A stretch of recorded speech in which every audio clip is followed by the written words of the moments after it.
Go inside the Crimson Tide with your hosts Rodney Orr and Gary Harris, keeping you informed on everything Alabama. Tider Insider TV, brought to you by Tuscaloosa Tourism and Sports. All right, here we go. Another edition of Tider Insider Television. Good evening, everybody, and welcome into the program. Alongside Rodney Orr, I'm Gary Harris. The show is brought to you by Tuscaloosa Tourism and Sports. You see our tumblers right there. And Don Staley and his crew always do great work in helping tourism in West Alabama. Well, Rod, we don't do this very often. We don't do Tider Insider very often off of a loss, but that's the case. And listen, the Alabama coaching staff will have their hands full this week, correcting the mistakes that plagued the team in that 41-38 loss to Texas A&M. For the first time since November 17th, 2007, Crimson Tide lost to an unranked opponent. All kinds of streaks came to an end in this one. In fact, it was the first time in 100 games to lose to an unranked opponent. It's first loss after 19 consecutive wins. It is the first loss ever by Nick Saban to a former assistant. Jimbo Fisher, of course, was his offensive coordinator at LSU and the quarterback's coach there. So a lot of things came to an end. Alabama was an 18-point favorite. But, Rodney, the Crimson Tide was sloppy. Too many drop passes, too many turnovers, too many plays on defense where they didn't get pressure on the young quarterback who had been, let's be honest, he'd been mediocre at best. And all of a sudden, he was like John Elway back there throwing touchdown passes. Now, Alabama still had a chance to win the game. Some might argue should have won the game, over 500 yards of total offense. But you can't play this sloppy on the road against a good team. And I know that Texas A&M wasn't ranked and they lost 2 straight games, but they're a very talented team, and Alabama paid a price. Well, they did, Gary. And, you know, you look at Texas A&M, their team that had struggled. They lost their last 2 games. They lost to Arkansas. Obviously, they lost to Mississippi State heading into this game. And, you know, Nick Saban said it. It was a trap game, and it certainly was. Look, I picked it 31-13. I thought Texas A&M would have a very difficult time scoring a lot of points on Alabama. When you look at them, they had only averaged 23 points a game. Zach Calzada had really struggled as a quarterback. They had a lot of injuries up front offensively. But give Jimbo Fisher credit. He got this team ready. The A&M crowd showed up. We knew they would, Kyle Field. They would cause a lot of issues. And, you know, Alabama just couldn't play consistently, and that was the issue. For Calzada, really, it was a career game. Now, that's not to say he won't go on and have more of them. This is going to be a boost for his confidence, and he's very talented. But no one really saw that coming. And Rodney, you have to say this. The lack of pressure by the Alabama defense gave him an opportunity to get comfortable, make some throws, build his confidence. And, you know, it's hard in defense of the secondary. It's hard to cover guys if the quarterback's standing back there going through his progressions, making the reads, and then making good throws on top of it. And that's what happened. And there did look to be some confusion in the secondary. Quite I mean, you get guys, you know, 5-10 yards behind the secondary. You know, there's some issues. But, you know, Gary, I thought once the game, the first half, got into the second half, I thought Alabama played extremely well. Actually, they dominated for 25 minutes in the second half. Had they played that way in the first half, I mean, this would have been a 4-touchdown game, you know, but they didn't. And I think, too, when you look at it, once they went up 38-31, Alabama collapsed in the last 5 minutes. Yeah, they did. A&M scored 10 points. Alabama went 3 and out offensively, dropped passes.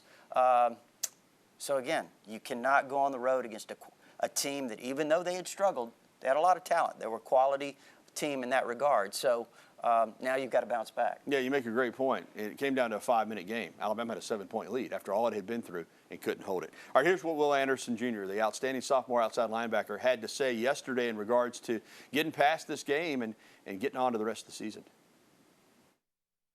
You know, the biggest thing is we got to bounce back. We got to regain focus, pay attention to little details, and we all got to come together and sit down, and we all have to get on the same page and realize that this is the most important thing right now. And, yeah. Yeah, you got to get on with it. Now, we covered a lot of the things that went wrong, but let's focus on red zone offense because, listen, Alabama moved the football up and down the field, over 500 yards of total offense.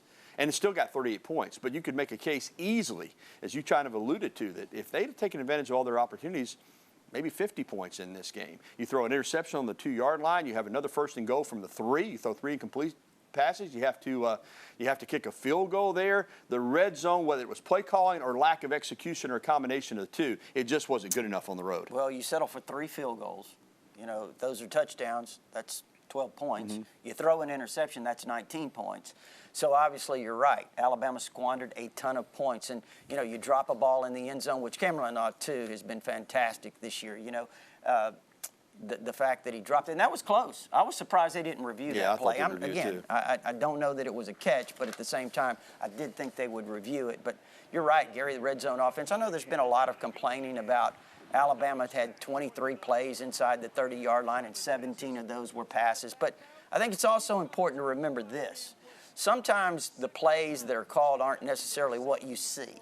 The quarterback's going to have some freedom to change the play depending on the defensive alignment. So to really say the things that to question the play calling of Bill O'Brien inside the 5-yard line there on that one series, that there were 3 pass plays called, we really don't know that, because Bryce Young does have some freedom to change the plays depending on the defensive alignment. Yeah, great point. If there are too many guys inside the box, he can call for a pass. If they're spread out, he can call for a run. So we don't know for sure what happened. All right, a lot of negatives. We've harped on them already, but Bryce Young threw for 369 yards. Brian Robinson rushed for 147 on 24 carries. Jamison Williams, 10 catches for 146 yards and 2 touchdowns. So offensively, for sure, even though there were mistakes, again, they went up and down the field on a very talented Texas A&M defense, particularly that defensive front. So, you know, you take away the mistakes, it's a different game. You can't take them away, but there's still a lot to build on offensively for this football team. Those are incredible numbers. When you're talking about a quarterback that throws for 369, a running back that runs for 147, a wide receiver that catches 10 passes for 146, a couple of touchdowns and a 2-point conversion, I'd have told you a blowout just looking at those numbers. So offensively, I know some people have been critical at times, but I thought Alabama played really, really well. You mentioned it, 522 yards of total offense. Texas A&M really only had, 379 of offense? Mm-hmm. They had 94 yards rushing, I think it was. I don't think Alabama necessarily did a bad job defensively. It's just the inconsistencies. You know, at times the confusion or the lack of communication, whatever it is that causes the issues, Gary, it's not that they played poorly the whole game. It's in spurts. And one aspect of this game that kind of sums it up, how Alabama seemed to be running uphill all night. You're down a couple touchdowns in the third quarter. You block a punt for a touchdown. It's a 7-point game. And then you give up a nearly 100-yard kickoff return on the ensuing kickoff. That's a killer. I mean, you praise the special teams, you get the momentum, and then you give up a kickoff return, which Alabama very rarely does. Well, and the thing about it is, on that particular kickoff, the thing that I noticed was Will Reichard's done a really good job of kicking to that left corner of the end zone. Mm-hmm. This time it was right down the middle. Yeah. And really never touched the guy. Devin Achane. 4.28 guy. Yeah, and he was gone. I mean, he was gone. And then late in the game when Alabama took the 7-point lead, Reichard kicked it out of bounds, which gave them possession at the 35-yard line. So everybody played a part in this loss. And that's the way it is. It's a team game. You win as a team, you lose as a team. Well, now it's time for Coach Talk. And despite the setback the other night, Alabama came out in the second half and looked a lot better, obviously, than they did in the first half and made a game out of it and made it tough on Texas A&M.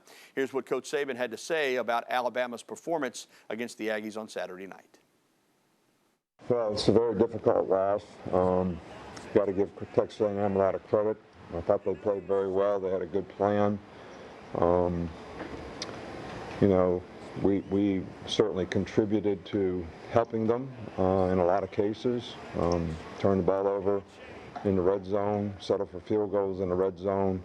Don't get stops when you need to get stops on defense. I was really proud of the way our players came back and competed in the second half. After not playing very well in the first half, we got back in the game. We actually had the game.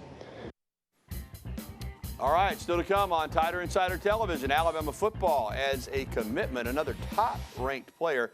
Find out who it is and what they can add to the Alabama football team next year. And it's time to move on from the A&M game. We'll preview Alabama's upcoming game. It's another maroon and white team, Mississippi State in Starkville. That's not going to be easy either. And we'll be getting to your phone calls, emails, and tweets. As always, the phone number 205-348-WVUA. That's 348-9882. Or you can email us or tweet at us using the hashtag TITV. We'll be right back with the only show that takes you inside the Crimson Tide. The award-winning Tider Insider TV returns right after this. And welcome back to TITV, sponsored by Tuscaloosa Tourism and Sports. Alongside Rodney Orr, I'm Gary Harris. Well, now it's time for Alabama to try to get back on track. The Tide has a big road game again this Saturday night. Back-to-back road games in the SEC, and both against Maroon and White. This game coming up Saturday night in Starkville against Mississippi State. And Rodney, this is a Bulldogs team that, while just 3-2, they have really played pretty well. They had a loss at Memphis by 2 in a game that, quite frankly, the officiating was brutal in. They lost by 3 to LSU at home. But as we know, they beat Texas A&M in College Station, and Leach has got the air raid going this year. You know, last year outside of that opener against LSU, their offense was not very good. But now they're rolling. Rodgers had already thrown for 1,862 yards and 14 touchdowns. He gets it out of his hand quick. Defensively, they're not very deep, but they're big, they're athletic, they can get after the quarterback. This is a Mississippi State team that, quite frankly, Rodney, if Alabama doesn't play better than it did against Texas A&M, it could lose its second game in a row. This is a big game. I think this is one of those tail-of-the-tape games. I think it's a game where Alabama needs to bounce back with a solid win on the road against – look, they played Florida on the road. They struggled for a portion of that game, hung on to win, did not play very well against Texas A&M at night. Now you go on the road again to Starkville. The Cowbells are going to be out. You talked about now in the second year of this air raid. Last year, Alabama held Mississippi State to 200 yards of offense. I mean, they dominated the game. Mississippi State only had 163 41 passes. to nothing. Yeah. So, but this year, I think the competition is going to be a lot more difficult. Yeah, and I know that Mississippi State's going to prepare to win the game regardless. That's the way it is in this league. But it has to give them a good feeling knowing that they went into College Station, that same Kyle Field, and they beat Texas A&M the week before Alabama went in there and lost. I mean, if I'm a Mississippi State player, that's giving me a shot of confidence. Mm-hmm. Yeah, it does. I think certainly it does. And they had a week off. That's a big thing, Gary, in terms of the preparation. They've had an extra week to kind of heal up a little bit and prepare for Alabama, so that's going to be an advantage for them. But again, I think Alabama's got to go in. We said last week the big challenge for Alabama going into College Station was, could Alabama play with some maturity? Could they be a mature football team coming off of a big win, an emotional win over Ole Miss, going into even though it was a hostile environment, a team that was really struggling? Could Alabama focus and play really well? And they struggled, as we know. But again, this is now kind of a different situation where Alabama has its back to the wall a little bit, but they've really got to step up and play really well against, as you mentioned, a team with growing confidence. Alabama's dominated this series over the years, as you know it, but Mississippi State has had some memorable upsets, and some of those wins that Alabama has had, in Starkville in particular, have been tough games. So we're expecting another one on Saturday night. All right, let's move on. Alabama's class of 2022 added another major recruit this past Friday, and it comes in the form of 6'5", 210-pound tight end Jaleel Skinner, the nation's #1 ranked tight end. He's rated as a 4-star according to 24/7 Sports Composite, and he's the 74th ranked player nationally in the class of 2022, top ranked tight end and the #10 player in the state of Florida. And he's the 16th commit for the Alabama 2022 recruiting class. We know in the modern day age of offenses, tight ends are more important than ever, more so as pass receivers. And he is one of these guys that is, a dangerous pass receiver in the Kyle Pitts or Jaleel Billingsley mode. Gary, when you look at Jaleel Skinner, he's just so long. He's got an 80-inch wingspan. He's a guy that, is certainly a mismatch in the future for defensive backs. He's a very talented guy.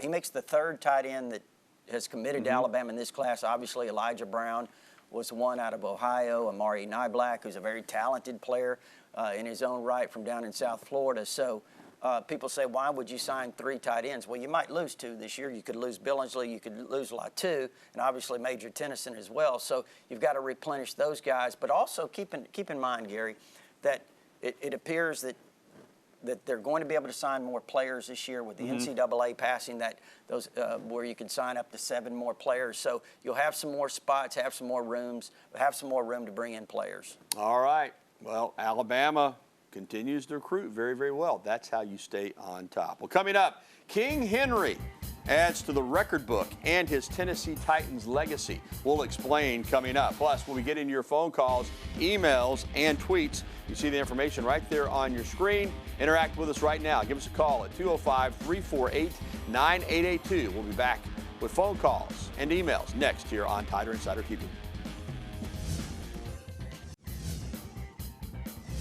Bama in the NFL, always exciting. Derrick Henry just keeps on doing what Derrick Henry does. 130 yards, 3 touchdowns. against the Jaguars. He's now rushed for 60 touchdowns. That's the third running back in Titans/Oilers history to do that. You know the other two, Eddie George and Earl Campbell. They're pretty good. Mac Jones lines up out wide, and Damian Harris scores the touchdown. Patriots win 25-22 over the Texans. And Trayvon Diggs, now he is having a Defensive Player of the Year type start. That's 6 interceptions in 5 games. That one coming against the Giants. Cowboys win 44-20.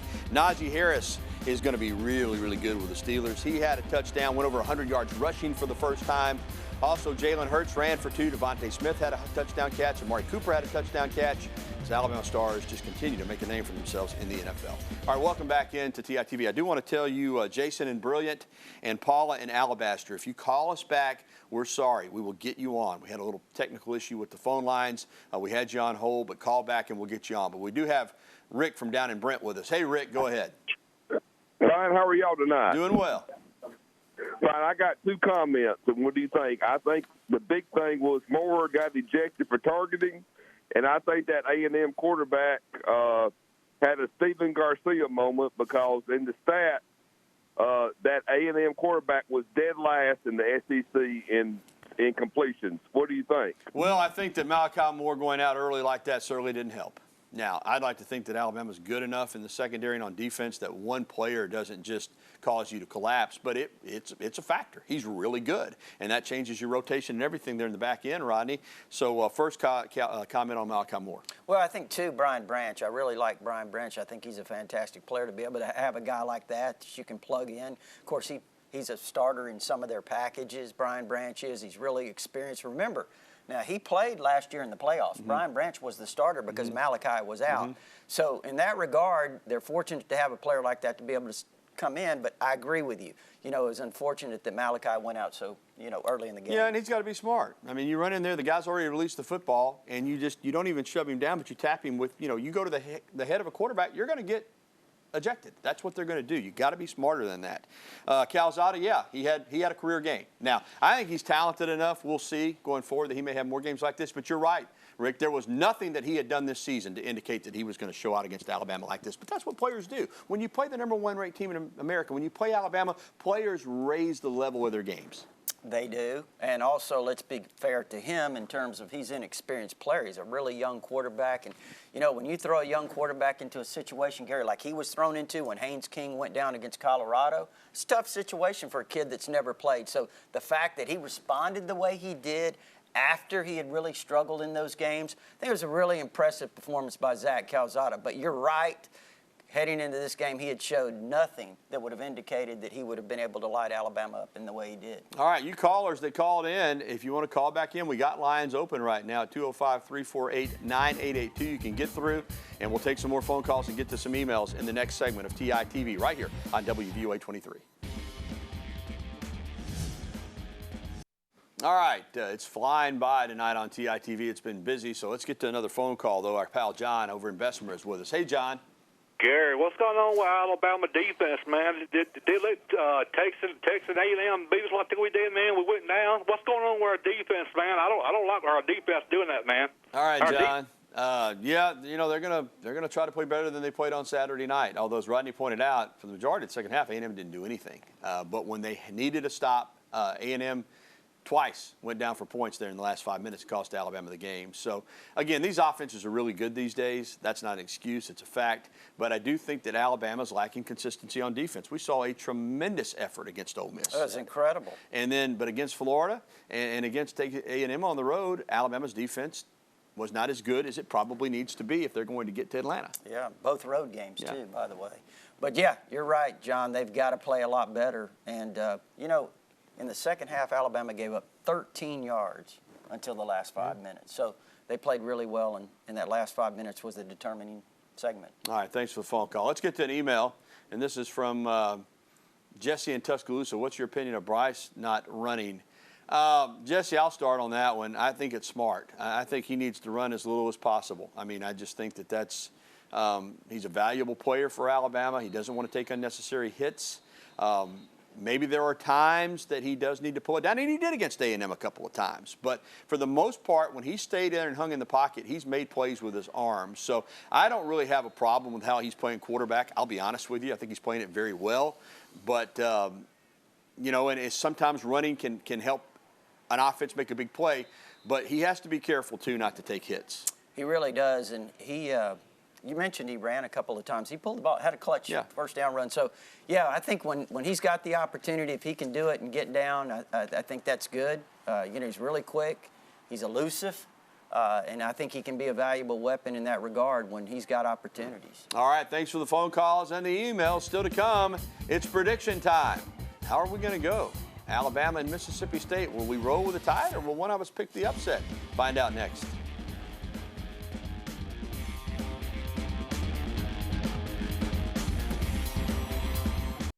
All right, welcome back to TITV with Rodney Orr. I'm Gary Harris. It's prediction time.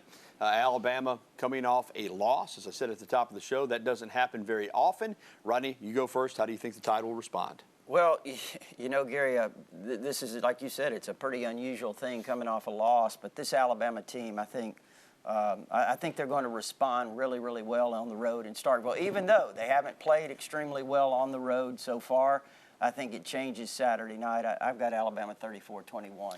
You know, I think that Alabama is like most teams. I mean, that's why Nick Saban coaches and preaches against rat poison. When things are going your way, sometimes it's more difficult, believe it or not, to prepare the way you need to. You deal with failure and you usually come back stronger in the sense that if you're a quality team, it makes you better. I think it will make Alabama better. I got a lot of respect for this Mississippi State team. Offensively, they can do some things. And defensively, they're talented. They're just not deep. But I think Alabama, the odds of the Crimson Tide losing 2 in a row, to me, are very slim, even on the road. I don't think this is going to be a runaway by any sense of the imagination. But I've got Alabama winning 38-27 at Scott Field, Davis Wade Stadium on Saturday night. All right, thanks for tuning in to Tider Insider TV, presented by Tuscaloosa Tourism and Sports. If you missed the program or if you just want to catch it again, we'll have a replay tonight at 10:30 following the news at 10, or you can catch it anytime on WVUA23.com. For Rodney Orr, I'm Gary Harris. Thanks for watching Tider Insider TV. Have a great night, everybody.